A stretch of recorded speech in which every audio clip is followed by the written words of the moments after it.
Hello and welcome to this week's IG Live. I'm excited today to be talking to Diana Huang, and we're going to be digging into all of her books. You might know her for her Elemental Horses series, or maybe her humorous books about idioms. Maybe you've read her sci-fi, or you've gotten interested in her K-pop fan fiction. We're going to get into all of that, and also kind of the bigger picture about why these books are important for kids, and about arts education and why that is so important. Diana, I am happy to say, is going to be part of our AAPI Heritage Month panel, which is taking place next Wednesday, May 7th, 7 p.m. Eastern. That's 4 o'clock Pacific. So you're going to want to register for that.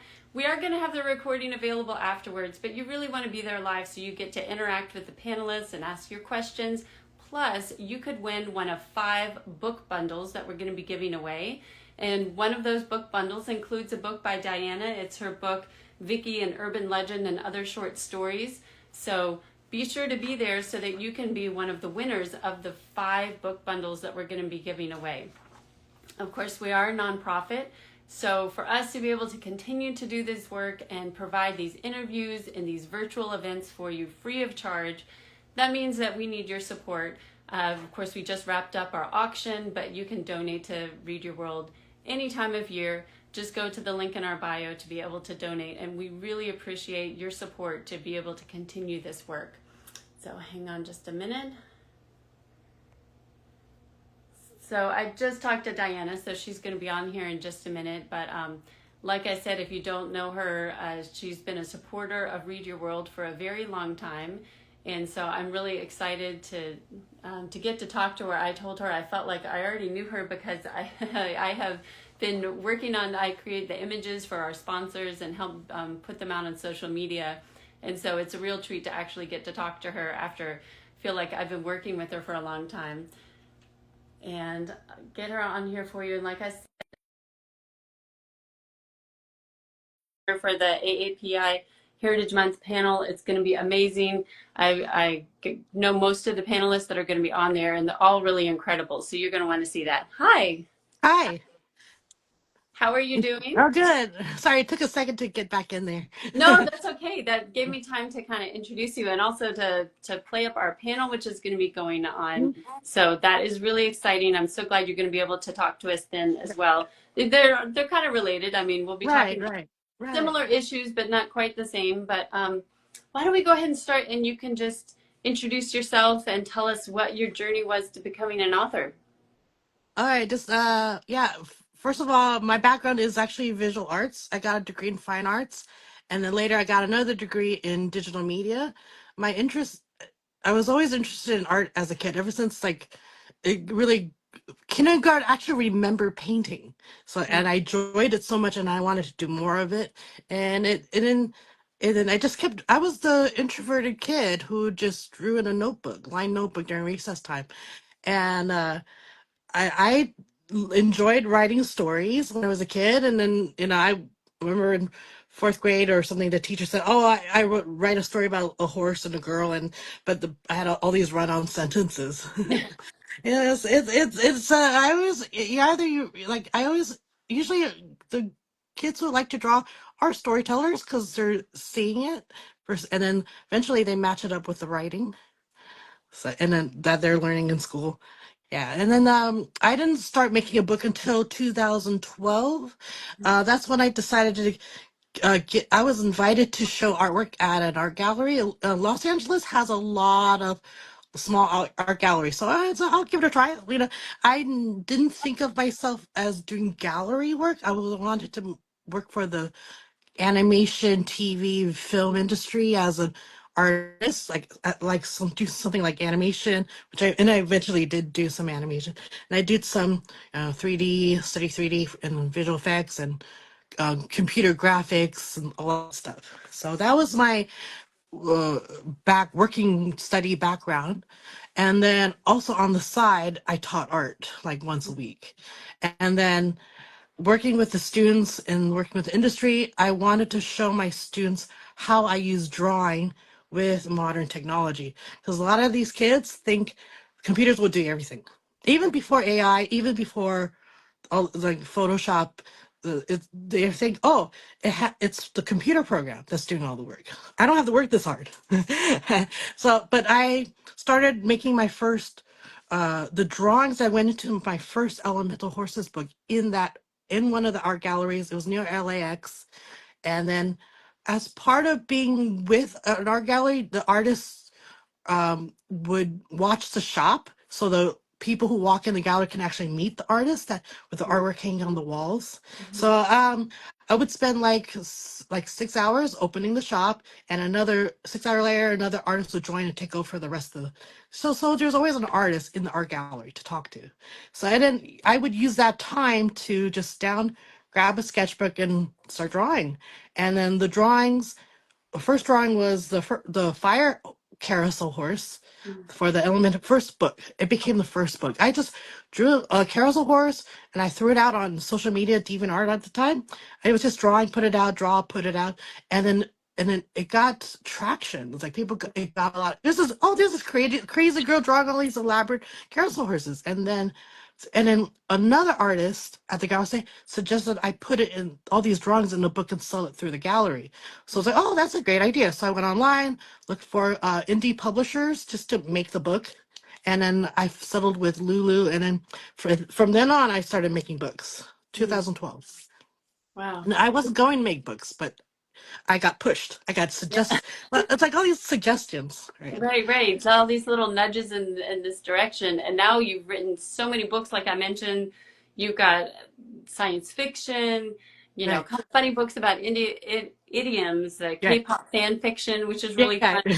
And then the Elemental Horses series, which you mentioned, based on the Chinese zodiac. So, is there a common thread that goes through all of these books? um, I've been thinking about it a lot. Let's call it uh adolescent stress Mm, and multicultural joy, because my childhood was extremely stressful, mhm, and I had language barriers because I work with a lot of students, have been working with a lot of students, and still do, whose parents, English may not be their first language, so they mhm. struggle in school because of the language. I had Right. a language barrier, cultural barrier, and so for me, I was a kid of the 80s. It was stressful because I felt like I wasn't being seen or heard. Mhm. And I was introvert, I was quiet. And I don't know if I can't figure out if I was shy because I was different, or it's just part of both. Right, right. And I experienced heavy bullying in sixth grade, and it was later as I get older, you learn about, okay, this is normal childhood behavior, that Mhm. the kids are testing boundaries and they're just parroting whatever they're picking up in media at the time. And so, like, yeah, and so for me, that was, you think the kids are getting better, but I work with kids, and the kids that have experienced bullying, they do experience stress. And Right. then so I have to work with the stress, bring down the stress so we can work on the academics and stuff.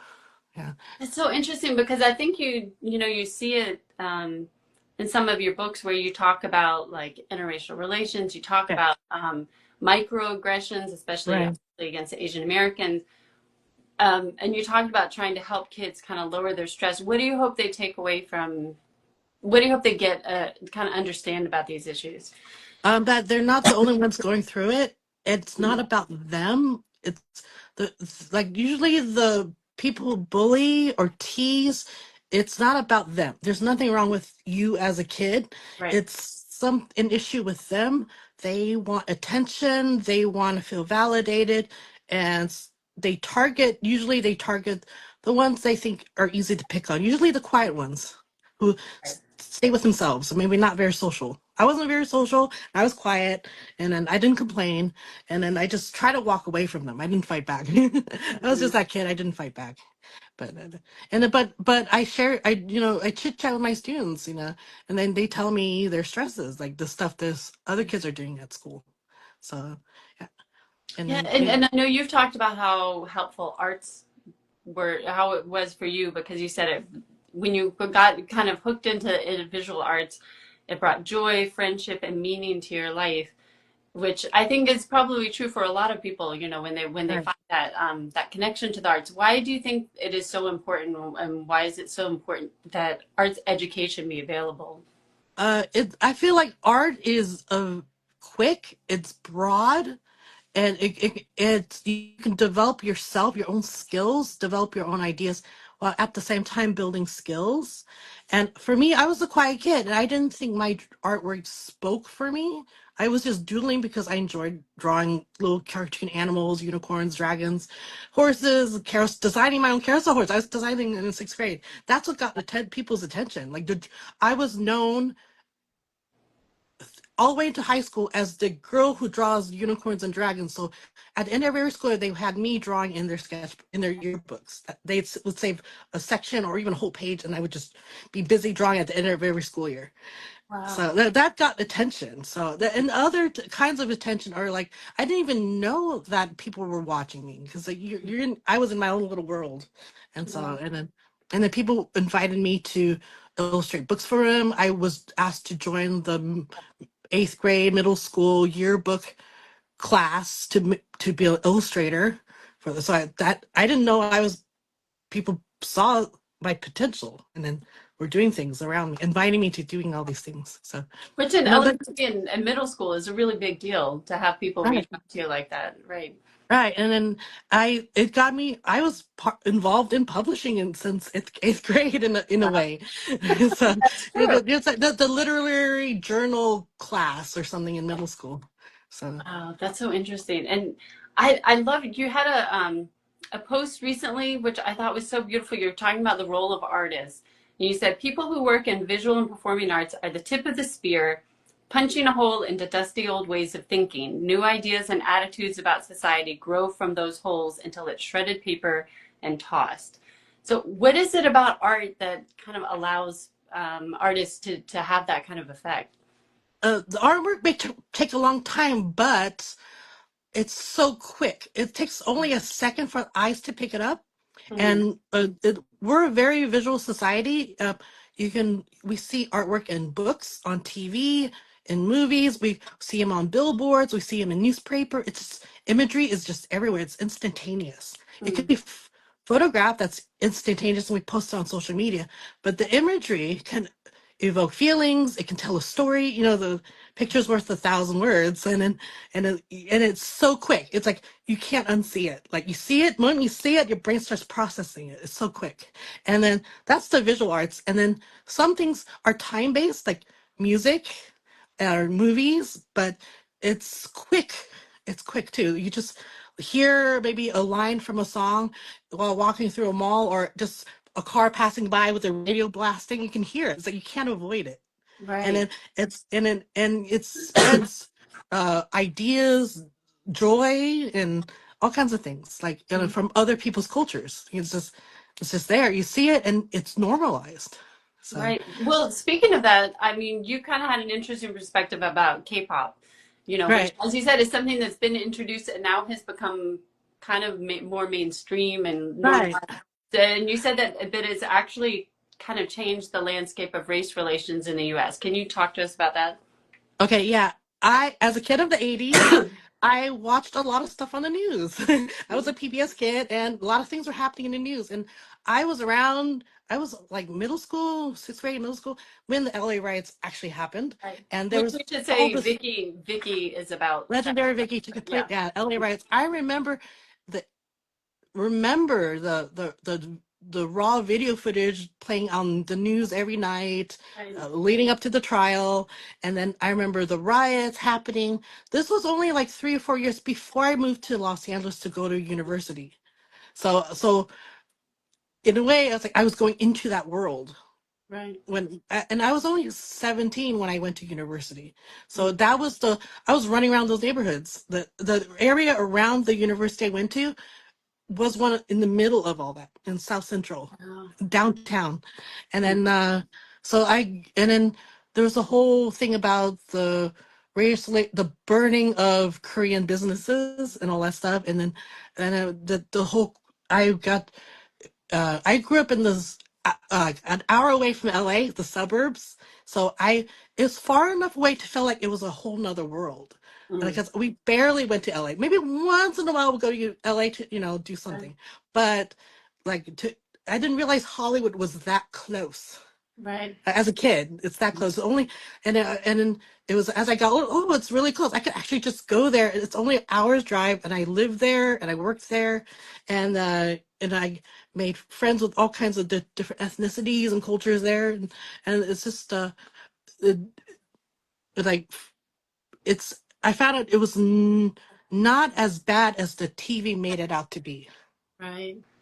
And then there was a whole thing about the it got better. The relationship of the ethnic minorities got a lot better from then.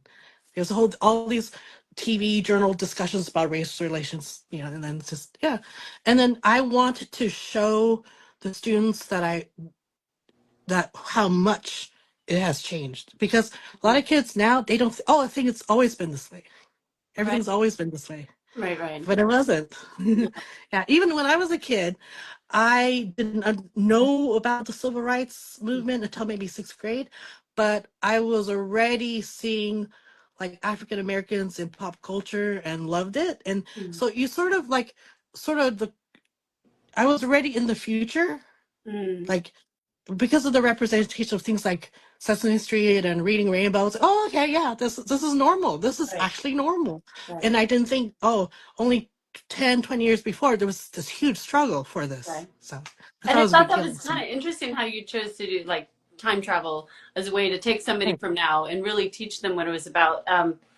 And I just love that I mean, science fiction is kind of a common thread in some of right, your work for that.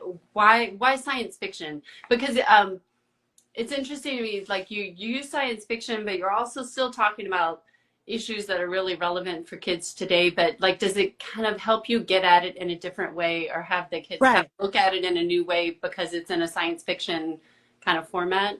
Right. Actually, I was a big Star Trek person ever since fourth grade. It was the biggest thing. I was a huge fan because back then there was really not much to watch on TV. It was on Right. TV almost every day, and so you either got hooked on Star Trek or you didn't, Yeah. because it was fun. You got the spaceships, you got the aliens, you got the beautiful planets and spacescapes and these ships goes from planet to planet. They have all these kinds of social commentary stories about society. I was like, wow, And this a is a very diverse crew, which at the time right, right.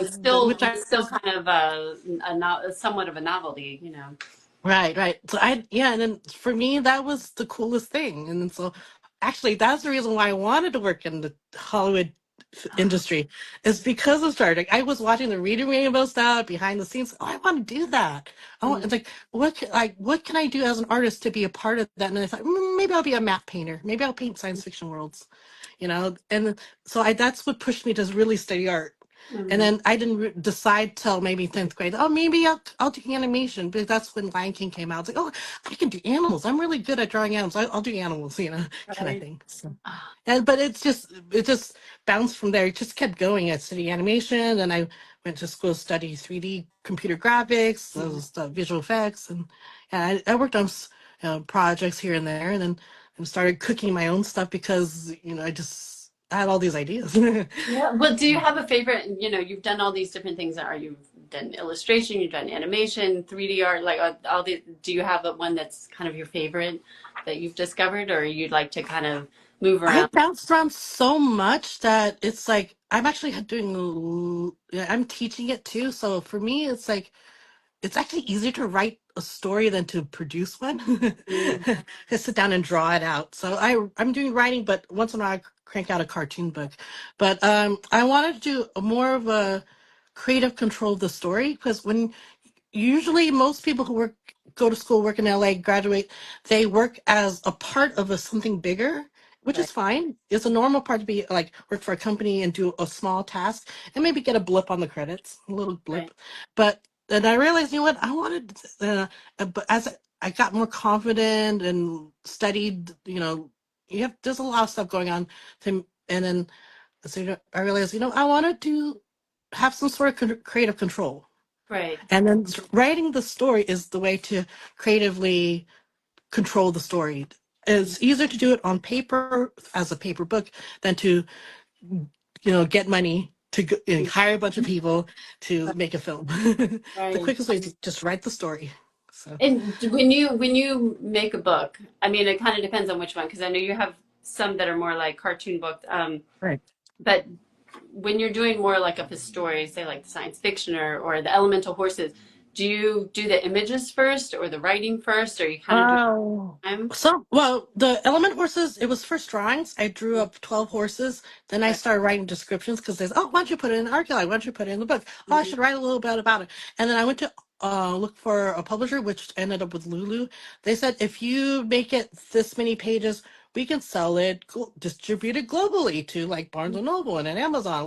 Oh, okay, I need to write more. I need to draw more. So I made more drawings and I wrote more. And Mhm. that those are for the art one. Idioms was I just looked for idioms all over the place and wrote it all down, and then decided what to draw. Like if I wanted to draw quirky versions of it, something Yeah. quirky, weird, not the because there's a lot of cartoons of idioms, the like raining cats and dogs. I want to do something a little different, yeah, a little quirkier. So. Did you have any ones? I love the idea of your book. Were there some that were the most fun for you to illustrate? The second book, the drawings are more elaborate. Mhm. The first one, it was just maybe a person and a thing in the white, but Mhm. the second book, it has all these huge scenes. Mhm. I like the quirkier the better because I want it to be big quirky comedy art. Mhm.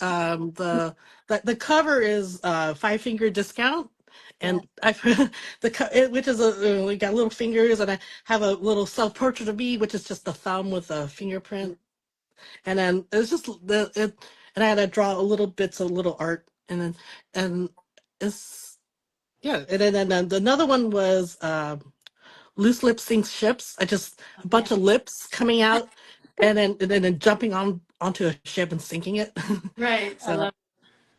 or So like fun. the peanut gallery one, which Mhm. is I made a whole art gallery hallway with a lot of dozens of little peanut art sculptures and stuff. So and then I share these with my students, and the younger generations haven't heard of a lot of them yet. Yeah, So I was wondering, like the loose lips sink ships. That's one I remembered from my grandfather from I think World War II. right, right. Yeah, so maybe they haven't heard it before, but that's kind of a fun way for them to learn it. Right, and actually, there's a librarian. Would do all these kind of writing group activities, and there was a librarian nearby. She knew I was working on an idioms book. She just gave me an old dictionary of cliches, and I use that a lot. She said, "Oh, I know you work on these." And that's where I got a lot of them. Were And the also, ones that you had not heard before? yeah, let's see. Oh, Naked as a Jaybird. Somebody in my writing group suggested it. Naked as a Jaybird. Why don't you do that? And I did do it. So. Nice, nice. Yeah, it was like, what's naked at his so there's some like modern ones. The ones you pick up just by following young people on social media, like this song slaps. I illustrated that one. Oh, So, that's so funny. That's yeah, I've heard a lot of things from my kids that I'm like, wait, what are you saying? What are you talking about? Like, what does that actually right. mean? So that's really fun. And on the back cover, the second one is "This Girl Is on Fire." It's an Alicia Keys Yes. song. Yeah, And yeah, then I mentioned it, and the kids know the song. They just belt it out. The right. girl would belt it out. The guy would belt it out. We know everybody knows that song. So That's it's fun. because it's on the radio. Yeah. Oh, that's really fun. So what are you working on now? I mean, what are you I have part 2 and 3 of the first Intrepids book, Mhm. which is about growing up and feeling alienation and by a society, and instead of humans as centaurs and all that stuff. So and again, I science fiction because it science fiction does capture the idea of being alienated. Like a lot of kids grew up identifying with Spock because he was the weird one. He was the one that was different, Right. and then yeah, this is capture that feeling of being instead of and also another fellow writer wrote my first read my first said, oh, you capture what it's like to be a disabled person. Oh, okay, that's a great Uh-huh. idea. That's like that, right? Because she's a two-legged person in a world of four-legged people who are bigger than her, stuff Right. like that. And Oh, that's then yeah, interesting. Yeah, like a different way on getting on the same kind of issue. That's right. Yeah, and another project I'm just doing research on right now is always loved cowboy westerns, and I wish they would show the whole Chinese and America interacting with everybody, like the Native Americans and the African Americans and stuff like that. And I wanted to see more of that. And then actually, cowboy westerns are very popular outside of the United States too. So Hmm. I was thinking of just writing one of, and then I've been doing research on the Chinese working on the railroad and realized they've spread out all over the place. There's all the, and then a lot of people my age and older are into the real US history right now. And Right. then they're turning them into film or writing books about it. So I'm just doing research on that. And then I'll start writing a short story, and then usually the short story, if there's so much, I sometimes have so much to say, a short story would turn into a novel. It just flows out of me because it's, oh Yeah, my gosh, I have all this stuff. Oh, after like, all this life experiences, it just comes out. that's So I, amazing. I don't know when it's That gonna come creative out. process. Yeah. Right. Well, that's so Yeah. exciting. Well, when we see those come out, we'll be sure to share about them in our Right. story. It'll be a while. And Some people are gonna take a yeah, while. so how? Yes, because you're just in the research part, so we'll keep an eye on it, Right. and of course, Just anybody putting who out there, make that Western about the Asian Chinese Americans interacting with the, but I heard that that'd be so um cool. yeah, there's some like if I just throw it out there, hopefully somebody else will make it. Yeah, I don't have to. get that Just idea make out the there. movie. I'll watch it. Yeah. So Well, I would watch that too. I would watch it, yeah. or I would read your book. Either one. That's because you're right. I think there's a lot of interest in going back and like digging up what are the real stories that we didn't learn about in school. Right. Yeah. Well, thank you so much for taking the time to talk with us today. And as Thanks I for mentioned doing at the this. beginning, we have more time with Diana next week. That's Wednesday, the 7th, May 7th, 7 o'clock Eastern, 4 o'clock Pacific. It's a free event. There are going to be, I think, 5 different panelists. And of course, we have Mia Wengen, who's our founder, co-founder. She's going to be the moderator. We're having giveaways of 5 different book bundles, including the book Vicki that we were just talking about on this interview. So be sure to sign up and be there live so you could be one of our winners. Thanks so much for joining us, and thanks Thank you everybody. for doing this. This is fun. Yes, this is really fun. Bye, everybody. All right. Bye.